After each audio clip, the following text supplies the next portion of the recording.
तो आप इसको समझते हो कि नहीं? हाँ हाथ हटा दो हाँ तब आपने को समझते हो कि नहीं? हाँ बोलो। हाँ ये सपन में शरीर रहता है, नहीं दूसरा होता है, और गाढ़ नींद में तो ये भी नहीं होता, तो आप होते हो कि नहीं?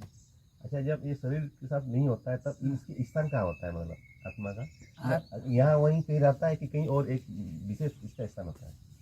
आत्मा भगवान ने बोला है कि ये नित्यम, वो बोलते हैं नित्य सर्वगत स्थानो अचलो एवं सनातन, कि ये नित्य है और स्थानु यानी कि स्थिर है, अचल है, सर्वव्यापक है। तो कहाँ आ जाएगा? अच्छा, आसमान कहीं आता जाता है? नहीं। तो ये आसमान से भी ऊपर है, तो कहाँ आ जाएगा? सूक्ष्म शरीर आता जाता है, लेकिन लोग जैसी समझे वही बोलेंगे कि ये आत्मा गया। मतलब बोलते हैं कि परमात्मा के यहाँ जाते हैं। आत्मा कहीं नहीं जाता। अच्छा, जैसे सूरज जाता है क्या हम चलते हैं तो, नहीं। पर ऐसा लगेगा हमारे साथ चलता है। तो गुरुजी एक सवाल यहीं से उठ गया कि फिर बोलते हैं कि स्वर्ग में और नरक में जाएंगे और वहाँ पे ये होगा वो होगा। क्या बोला कि जैसे प्रकाश सब जगह सूर्य का रहेगा, ऐसे भगवान ने बोला एक ही आत्मा संपूर्ण ब्रह्मांड को प्रकाशित करता है, लेकिन सूक्ष्म शरीर अलग अलग रहेगा। गाढ़ नींद में जाने के बाद सब आत्मा में जाते हैं तो सबका एक जैसा अनुभव है, लेकिन जागने के बाद अलग अलग होता है। क्यों? अंतःकरण अलग अलग है। समझ आए कि? तो सूक्ष्म शरीर है तो वही जहाँ जहाँ उसके कर्म है उसके अनुसार जाएगा। स्थूल यहीं रह जाएगा, स्थूल यहीं से लिया है, यहीं की चीज यहाँ छोड़ देंगे और आगे की आगे ले जाएंगे। जब दफ्तर छोड़ते हैं, स्कूल में हम पढ़ते थे, तो जब बाद में डिग्री लेनी है तो उसमें क्लियरेंस लेनी पड़ती है सभी डिपार्टमेंट, तब आगे जाते हैं एनओसी। तो इसलिए उसको बोलेंगे। तो ये जैसा जैसा इसकी जगह होगी, सूक्ष्म शरीर जब तक है, जब तक उसके कर्म है वो जाएगा, लेकिन जिस दिन ये पूर्णता को केवल स्वरूप में टिक गया, फिर सूक्ष्म शरीर अपनी जगह चला जाएगा। वो अपनी जगह, ये अपनी जगह। अब तो गुरुजी एक नया चीज और आ गया, सूक्ष्म शरीर। आत्मा तो तक हो गया, अभी सूक्ष्म शरीर और एक नया चीज आ गया। शरीर क्या है? जैसे अभी मैंने बोला, मन बुद्धि चित्त अहंकार, ये चीजें दिखती नहीं। ये हाथ है, इसको कर्मेंद्री बोलते हैं, लेकिन ये हाथ ये नहीं है कर्मेंद्री। कई बार हाथ सो जाए तो ये तो रहता है ना, तो काम क्यों नहीं करता? पाँव सो जाए तो वो अंदर एक शक्ति है। ये कान तो बहरे को भी है, लेकिन इसके अंदर एक शक्ति है जिसको श्रवण इंद्री बोलते हैं। ऐसे 5 प्राण है, 5 कर्मेंद्री, 5 ज्ञानेंद्री, 15 मन और बुद्धि, ये 17 तत्व जहाँ इकट्ठे होंगे उसी समय इनके ऊपर आत्मा का प्रकाश पड़ जाएगा, और प्रकाश पड़ते ही इनमें चेतना आ जाएगी। इससे कम होने से भले प्रकाश पड़ा रहो, कुछ नहीं होगा। तो गुरुजी जो मरा हुआ शरीर होता है मतलब वो क्यों? मरा हुआ स्थूल शरीर ही तो यहाँ रहेगा, सूक्ष्म तो चला गया कि नहीं? भाई सूक्ष्म जाएगा, तुम घर बदलोगे तो दीवारों को उठा के ले जाओगे क्या? अंदर की चीज तो लेके चले जाओगे? नहीं समझे? तो सूक्ष्म शरीर आत्मा नहीं है? सूक्ष्म शरीर आत्मा होता, फिर उसको सूक्ष्म शरीर क्यों कहते, जड़ क्यों कहते? वो तो अलग चीज है, वो तो प्रकृति की सूक्ष्म अवस्था है। जैसे मन बुद्धि सब जड़ चीज है, लेकिन ये इससे ज्यादा महत्वपूर्ण है। समझे कि नहीं? इससे ये मन से बुद्धि, ये सब प्रकृति है, लेकिन फिर भी इनमें एक एक की स्थिति अलग अलग है। ये दर्पण है, ये भी एक मिट्टी है, लेकिन आम मिट्टी में थोड़ी ना मुंह दिख जाएगा। समझे कि नहीं?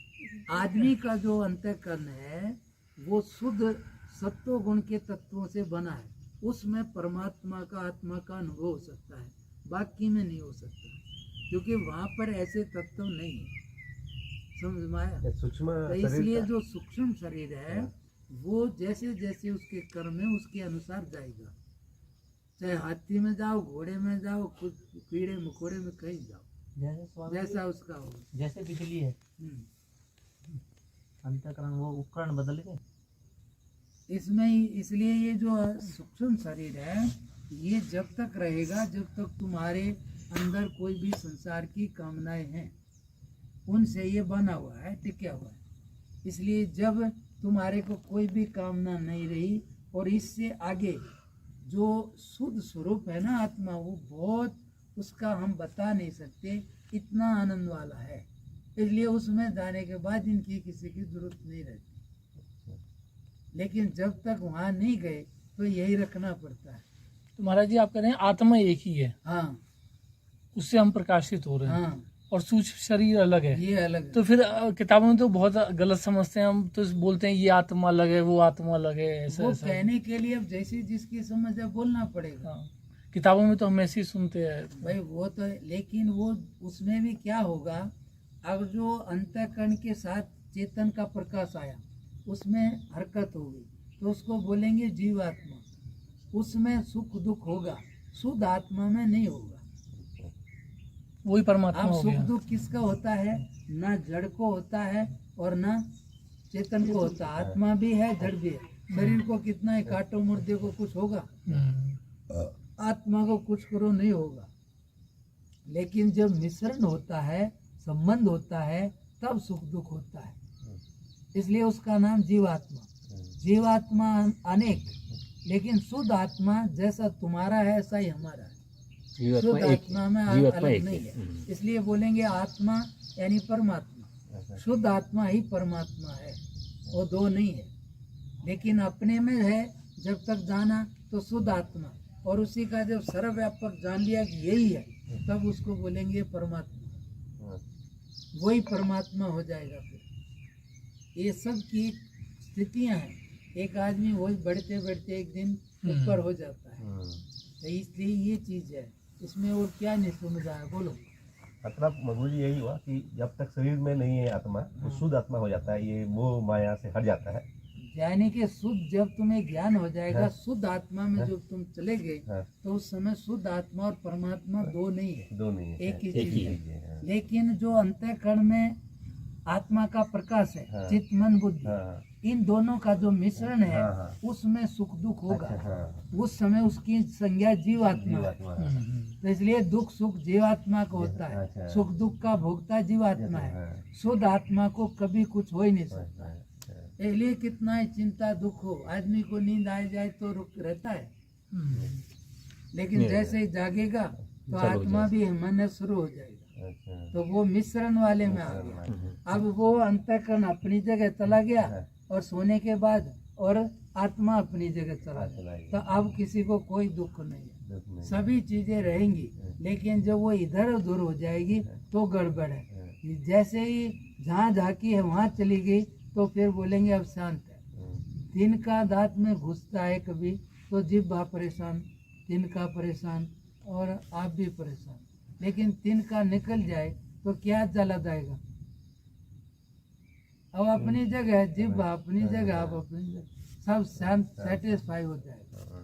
तो इसलिए जो वस्तु झांकी है वो जहाँ जब तक नहीं जाएगी तो उसको एक कमी महसूस होगी और वो कमी उसको आगे बढ़ाएगी। इसलिए जो शुद्ध आत्मा है, जो हमारा जीव आत्मा है, वो शुद्ध आत्मा का ही एक प्रकाश है, अंश टुकड़े की तरह नहीं है।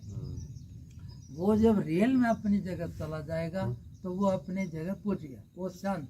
और ये प्रकृति तो अपनी तरफ जा ही रही है, ये अपनी जगह बस जैसा है वैसा समझ लिया, या जो झांका वहाँ चला गया तो उसको संतुष्ट हो जाएगा। समझ में आया कि बाकी ये तो बातों की समझ है, जो रियल है वो बहुत दूर की चीज, वो महसूस करना पड़ता है। मतलब वो अनुभव अलग चीज है। लेकिन फिर भी तुम्हें ये तो पता लग गया कि भाई हाँ ये चीजें ऐसे ऐसे है। दुख किसको होता है, ये कहाँ से होता है, क्या है, मैं क्या हूँ, कुछ पता लगा। नहीं आपकी आसान भाषा में मतलब हमें बहुत समझ में आया ये चीजें, क्योंकि बहुत चीजें तो वो सब किताबों में पढ़ के रहता है। किताबों से यदि वो कहते हैं मसले और किताबों से वसले कर खुदा होता, कहते हैं वो मसले और कहते हैं, और किताबों से नहीं